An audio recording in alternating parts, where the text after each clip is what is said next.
दलदल में फंसा हुआ संसारी जीव जब सदगुरुदेव का वर्ण कर लेता है और उनकी वचनों पर विश्वास करता है, बहुत जल्दी संसारिक जाल से निकल पाता है।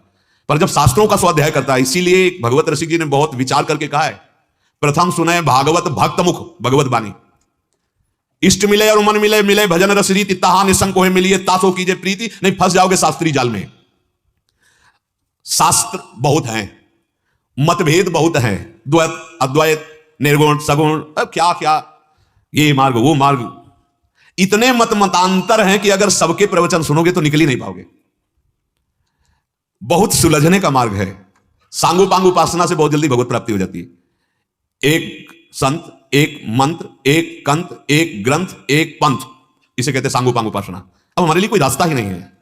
जब हमें कोई रास्ता ही नहीं तो हमें यहां से लेकर दिल्ली तक के किलोमीटर क्या गिनना है? हमें तो बिहारी जो जाना है, अभी पता ही नहीं कि हमें कहां जाना है, बस चले जा रहे हैं। अब इतने शास्त्र हैं, इतने मत हैं, इतने सिद्धांत हैं, तो यहां कह रहे हैं संसारी जाल को समझो छटाक भर उलझा हुआ सूत। संसारिक जाल को समझो, छटाक किसे कहते हैं? 50 ग्राम को कहते हैं क्या है? हाँ, क्योंकि पुरानी बात है छटाक शब्द, तो बोले छटाक भर सूत है मतलब 50 ग्राम। और शास्त्रीय जाल है 100 मन उलझा हुआ सूत, 100 मन उलझा हुआ सूत। अतः भगवान यहां सावधान करते हैं कि जो सांसारिक जाल से और शास्त्रीय जाल से, दोनों से एकमात्र सदगुरु का वर्ण करने से बन जाता है। विषयासक्त जीव तो निकाल करके भक्ति में लगाना सहज है, क्योंकि विषयासक्ति के प्रति असत बुद्धि आ ही जाएगी, क्योंकि वो असत है। लेकिन सत मार्ग में चलने वाला जो अहम ब्रह्मास्मि के मार्ग में चल रहा है, उसकी बुद्धि को निकालकर भक्ति में लगाना, ये सबसे कठिन बात। अगर कोई कठिन बात है सबसे, तो ये बात कठिन पाई जाती है, क्योंकि वो समझ चुका है सर्वम खलमिदम ब्रह्म ने नानास्ति किंचन, वो ब्रह्म मैं हूं, अहम ब्रह्मास्मि। अब कैसे उसमें कैसे सेवक भाव आवे? बहुत बहुत ही।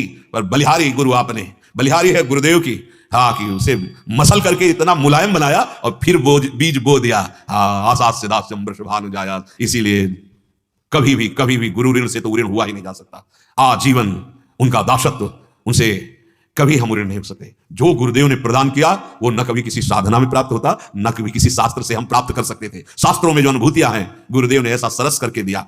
इसीलिए दो जाल हैं, मोह जाल और शास्त्रीय जाल। इन दोनों जाल से भगवत प्राप्त कराने की सामर्थ्य रखने वाले सदगुरुदेव ऐसे निकाल देते कि अपने को पता ही नहीं चलता। नहीं तो बहुत ये शास्त्रीय जाल, कह रहे कि छटाक भर सूत है संसारिक जाल और 100 मन सूत है उलझा हुआ शास्त्रीय जाल। पर बलिहारी गुरुदेव की कि छटाक और 100 मन दोनों से हटा के मन को ऐसी जगह सुलझा दिया जहां आप कोई गुंजाइश ही नहीं उलझने की। हमारी माई श्यामा जी को रात मन को प्रियालाल के चरणों में समर्पित करते हुए, निरंतर नाम जप करते हुए अपनी एक विश्वास व्यर्थ न जाने दें। सत्संग का सार यही। शेष चर्चा आगे। श्री राधा वल्लभ लाल की।